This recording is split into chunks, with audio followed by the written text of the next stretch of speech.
Good morning, students. Today I will teach you the remaining part of non-finite.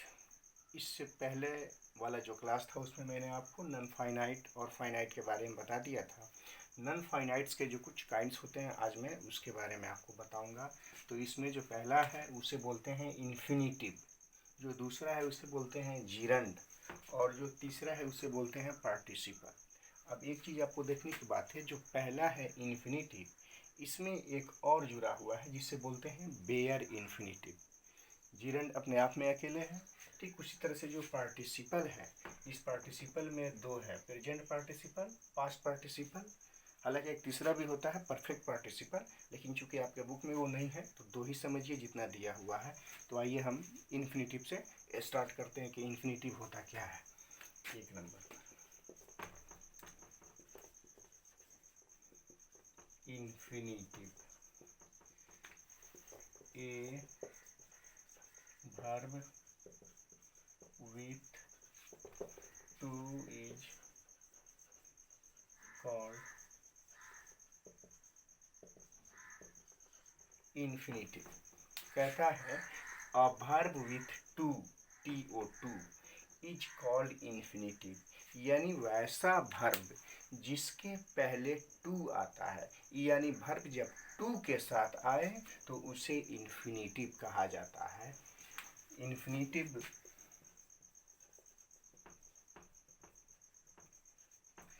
is used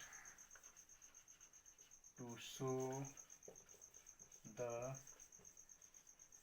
purpose. कहता है infinitive का प्रयोग जो है वो पर्पस दिखाने के लिए होता है। Infinitive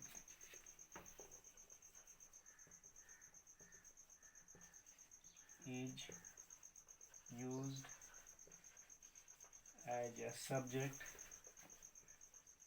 and an object. Infinitive का प्रयोग हम सब्जेक्ट और ऑब्जेक्ट दोनों के रूप में कर सकते हैं। अब इसका एग्जाम्पल हम देखते हैं। एग्जाम्पल, आई हैव टू गो।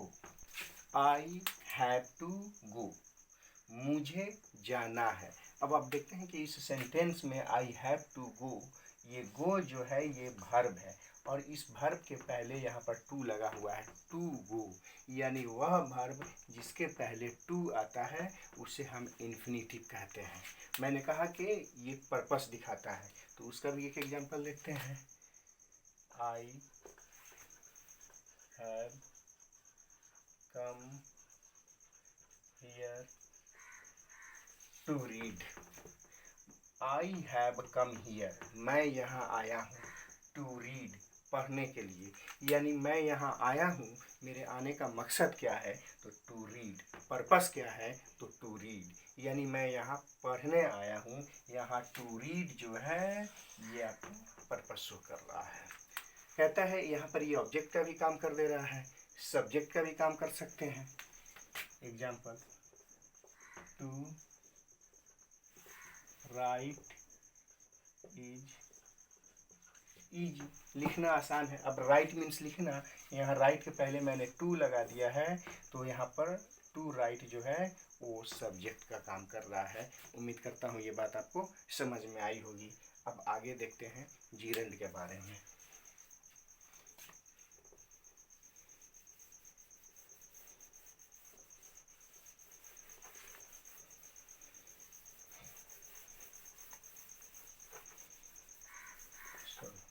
इसमें एक पार्ट बच गया, बेयर इन्फिनिटिव। बेयर इन्फिनिटिव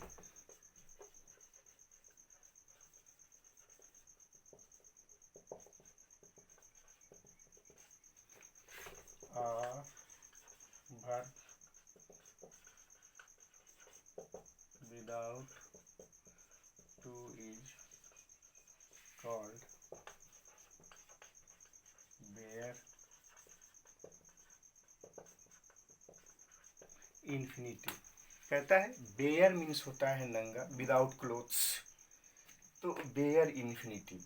आप समझ सकते हैं कि ये टू जो है, जो वर्ब के पहले आ रहा है उस वर्ब के लिए कपड़े का काम कर रहा है, यानी उस टू को हटा दीजिए तो वो बेयर हो जाएगा, नंगा हो जाएगा। तो bare infinitive, a verb without to, वो वर्ब जिसके पहले टू नहीं लगता है उसे हम बेयर इन्फिनिटिव कहते हैं। एग्जाम्पल, आई गो, लेट मी गो, मैं जाता हूँ, लेट मी गो, मुझे जाने दो। यहाँ भी गो है, यहाँ भी गो है, लेकिन इस गो के पहले टू नहीं लगा है। जहाँ टू लग जाएगा वहाँ इन्फिनिटिव, जहाँ टू नहीं लगेगा वहाँ बेयर इन्फिनिटिव। ये क्लियर हो गया। आइए अब जिरंड देखते हैं।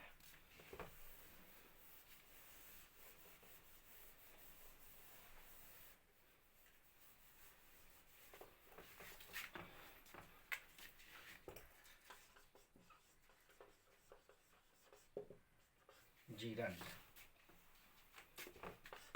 verb 4 is called gerund. कहता है verb 4 यानी verb में जब हम ing जोड़ते हैं तो वो verb जो है जिरंड बन जाता है। It is 50% verb and 50% noun. कहता है जिरंड जो होता है चूंकि वो वर्ब से ही बना होता है, जिस वर्ब में ing जोड़ दीजिए वो नाउन हो जाएगा। तो कहता है it is 50% verb and 50% noun.